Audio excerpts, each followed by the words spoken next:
Eu sou Leandro Viana e a terceira temporada de Fundação está chegando ao seu fim, mas aqui ó, esse episódio ele preparou o terreno para uma grande conclusão, para algo emocionante, com vários arcos, atuações excelentes e talvez aqui ó, a melhor parte do episódio foi de novo ela, Demerzel, porque aquele monólogo, nossa, foi muito foda, deu até saudade de Westworld, né, da série, de quando ela era ótima, tá? Mas aqui ó, sem enrolação, aumenta o volume porque depois da vinheta, gurizada, é hora de falar de todos os detalhes desse penúltimo episódio de Fundação.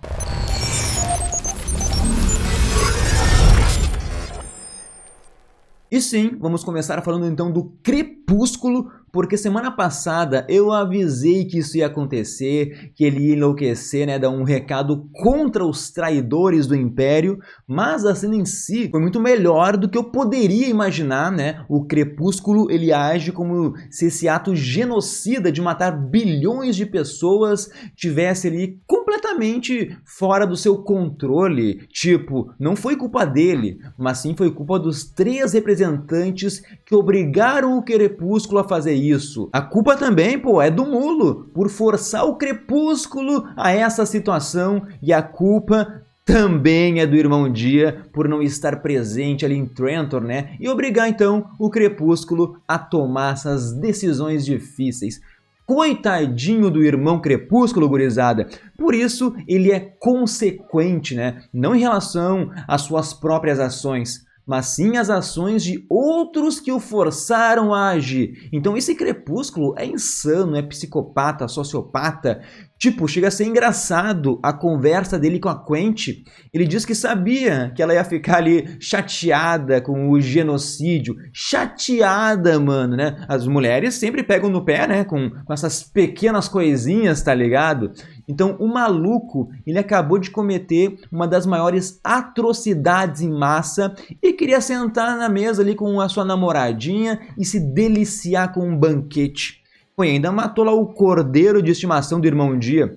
Ó, eu falei semana passada que era possível que ele destruísse os 3 planetas, mas a atitude dele depois disso foi insana. Ele não tem remorso. Ele triplicou a aposta. Aí beleza, eu entendo assim que é uma atitude que ele fez contra aqueles que traíram o Império. Pô, mas vamos pensar em Star Wars. O Palpatine tinha a Estrela da Morte, mas nunca ali teve coragem de usar contra o Senado Galáctico, ou em Naboo, ou em Tatooine, tá ligado? Ele também não pisoteou um furão, né? O Crepúsculo, ele atingiu um alto nível de vilania para que o Império siga no poder. Até o Mulo ficou apavorado, né? Fez uma cara de puta merda, esse magrão maluco, né? O Mulo pensando isso. Enquanto tudo isso acontecia, eu tava meio assim que puto também. Fiquei pensando por que diabos o Crepúsculo não mirou no Mulo direto? E daí vem a genialidade do roteiro, que explica em 5 segundinhos, né, em uma frase ali, porque a Estrela da Morte, a Novácula, ela tem um alcance limitado. Onde o Mulo tá, onde ele se encontra, o raio destruidor não chega. Explicação simples. E eu, o Leandro, eu penso assim, ó, a maldade do Mulo, apesar de tudo que ele já fez, não chega nem perto do que o Crepúsculo acabou de fazer. E talvez é esse ato do Império que gera a terceira crise, né? Porque para mim foi um genocídio por capricho. Ele até foi um falso confidente ali para Demerzel, né? Claramente ele não dá a mínima para a história dela. Pô, a Demerzel desabafou horrores, ele mandou, né? Pô, isso aí, beleza, tchau, tchau. Muda ali o meu nome, tá ligado? E aqui, ó, se tu chegou até esse momento, não custa nada, dá um like no vídeo, te inscreve no canal, ativa o sininho. Tudo isso para ajudar o Nerdverso. E caso você não faça, o Crepúsculo ele vai mirar a Estrela da Morte direto na tua casa. E agora sim, vamos falar de Demerzel, a nossa Demizinha. Que personagem foda. A confissão é um dos melhores momentos da série, porque ela se abre para o Crepúsculo dizendo ali que os seus pensamentos eles estão ali se tornando cada vez mais complexos, como se a programação dela estivesse evoluindo, que talvez a Demerzel esteja querendo um futuro que não seja centrado na dinastia cleônica, e isso deixa ela perturbada. E a cereja do bolo é a atuação da Laura Byrne. Os trejeitos evidenciam tudo isso. Então essa analogia lá Westworld é 10 de 10. A Demi fala que a programação dela tinha o hábito de percorrer o mesmo caminho, algo previsível, consistente, mas ultimamente algo mudou.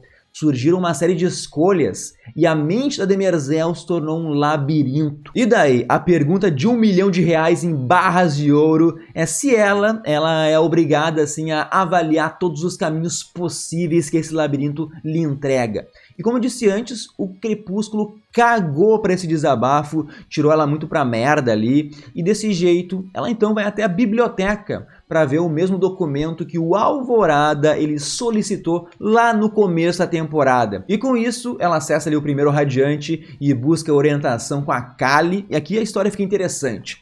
A Demerzel vai diretaço no assunto, ela fala da visão do evento lá da Gale, né? O Gale versus Mulo, que vai acontecer na Biblioteca Imperial, em algum momento do futuro.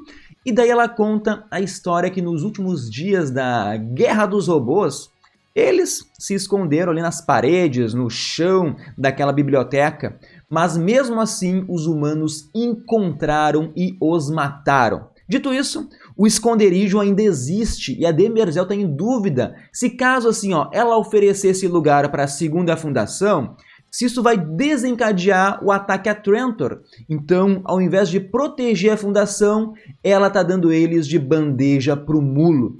É meio que um paradoxo, né? E tenho certeza que tudo isso vem de um ato assim premeditado do Seldon, de quando ele entregou ali o primeiro Radiante pra Demi, tá ligado? E daí vem a Kali, que simplesmente diz que a Demerzel, ela não precisa pensar nisso agora. Ainda tem tempo para ela escolher entre Mulo ou Fundação. Se lá na frente ela achar que o Mulo ele é mais importante ali para a sobrevivência da humanidade, né, do que a própria segunda fundação, daí ela entrega a Gale e companhia, né? Agora, se achar o contrário, a Demi ajuda a matar o Mulo. Então, gurizada, enquanto os Cleons desencorajavam a Demerzel a pensar, a Kali incentiva. Então isso dá mais liberdade para nossa Demizinha. Por isso, a grande pergunta é: quando Demi vai se libertar da sua programação aí dos Cleons? O maior plot twist seria assim, o irmão Dia chegar com aquele crânio de robô e a Demerzel destruir aquilo, tá ligado? E sobre a Kali, pra mim ela é um robô, tá? Que não foi limitado por uma programação, né? Tipo a programação da dinastia genética. Então ela ficou todo esse tempo livre para explorar, para monitorar a galáxia, para evoluir como uma IA. E a Kali até fica surpresa da Demerzel ainda estar funcionando depois de tanto tempo, sabe? Sem atualização. Como ainda não bateram um martelo, fica no ar se a Kali pode ser outra coisa além de robô. Eu acredito que não teremos a resposta ainda nessa temporada. E antes de falar do final, deixa eu aproveitar aqui, fazer um convite para vocês, para todos participarem do Clube Nerdverso. Temos planos a partir de R$ 4,90. Talvez o maior prêmio do clube é o grupo do Whats, que todo dia conversamos de filmes, séries do dia a dia, de Estrela da Morte. É um grupo muito legal de pessoas. Todo mês tem sorteios de prêmios, também toda semana daí tem sorteio de ingresso de cinema. E o nome de quem faz parte do clube, de quem acredita no nosso projeto, sempre aparece aqui do ladinho, aqui, Muito obrigado de coração a todos vocês. Essa semana tivemos 3 novos membros. Então, abração pro Jeff Aquiles, pro Amarildo Emanuel e pro Dino Diometti. Então, e eu vou deixar o link para quem quiser fazer parte do Clube Nerdverso na descrição desse vídeo. Lá vocês vão encontrar todos os outros benefícios. E o Irmão Dia, meus queridos, aqui acertei 100% do que ia acontecer, mas esse, cara, foi o arco que me decepcionou. Foi tudo muito rápido, muito fácil. E começou muito bem, tá ligado? Com ele caindo naquele poço cheio de vermes, nojento ali. Eu até tava comendo um pratão de massa nessa hora. Eu tive que deixar de ladinho, sabe? E daí eu falei sim que Song ia libertar o dia, que mais pessoas iriam ficar comovidas com o discurso do dia. Mas a partir daqui foi tudo muito fácil. Ele sai correndo atrás do Mestre do Sol, tem uma lutinha de 5 segundos e mata o maluco. Cara, totalmente sem emoção. Parece que eles estavam, sei lá, sem orçamento, tinham que agilizar as coisas, as filmagens. e acaba com um dia caminhando, ele mancando, indo com um crânio de robô para casa. E agora imagina, depois do dia, ele fazer uma viagem insana com aqueles tóxicos tudo, ele descobriu o quê? A empatia. Agora ele volta para casa e vai ficar sabendo que o Crepúsculo matou bilhões de pessoas, né? O Conselho Galáctico foi dizimado, né? Uma religião do planeta Donzela sumiu, o dia vai enlouquecer. A pergunta que fica também é se esse crânio do robô vai ajudar a nossa Demizinha a se libertar ou talvez ela vai destruir, como eu falei antes. E para fechar o vídeo, vamos falar de Gale. Muito boa a cena inicial, ela tentando olhar dentro da mente ali daquela guardiã. Então a representação visual do mulo puxando ela para baixo da água, enquanto, pô, ela tem um derrame. Pô, nossa, foi sensacional. Então, tipo, ó, o mulo não matou diretamente a guria ali. Foi tipo a consciência dela querendo permanecer distorcida. O mulo, ele força as pessoas a se apaixonarem por ele de uma forma tão obsessiva que isso se torna a única prioridade delas. Logo, a morte é melhor do que desistir desse amor. E falando do Preacher, sei lá, mano. Tô com o pé atrás e talvez ele tenha sido transformado em um adorador de mulo e a Gale esteja sendo manipulada.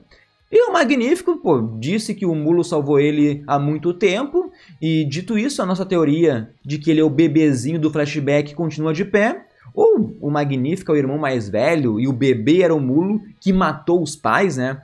Até porque o próprio Seldon falou, né, no final do episódio, que a história do mulo não bate. Vejam os vídeos anteriores, já falei sobre isso. E lembrando que ainda temos a possibilidade de Beta ser o grande vilão. Não vou debater de novo as teorias, está tudo nos outros vídeos, tá? Mas a Gale, meus queridos, mentiu na cara dura do Seldon, meio que prometeu que daria um corpo físico para aquela IA ali, se ela ajudasse na luta contra o mulo. Porque, pô, não é pra ninguém falar que o outro Seldon já morreu, ela não tem conhecimento de como dar um corpo. E esse Seldon me passou uma vibe muito Crepúsculo, tá ligado? Algo meio assustador, porque ele odeia o outro Seldon pelo fato de saber menos, de não ter um corpo físico.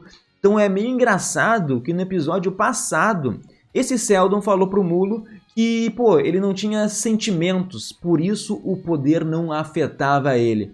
E aqui ele está motivado por ciúmes e ressentimento, né? Mas claro, que eu entendo que ele se referia à emoção do amor, que é assim que o mulo age.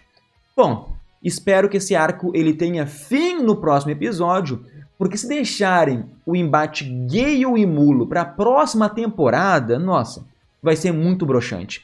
Mas eu acho que vai dar tudo certo, a mentira da Gale vai fazer aí o Seldon levar o cofre até o mulo, e talvez isso coloque aí os dois em Trantor, perto de um buraco negro ali, sei lá. Parece que tem tantas coisas para acontecerem, né? Que o último episódio tem que ter 2, 3 horas. Vamos lá, vai dar tudo certo. Comentem aí o que vocês acharam do episódio em si. Mandem as teorias de vocês. Semana que vem, ó, vai acabar a temporada de Fundação, meus queridos. Vamos ficar órfãos da série. Nos encontramos no próximo vídeo por aqui. Não se esqueçam de ouvir o podcast do Nerdverso. Mas é isso aí, gurizada. Tchau, tchau.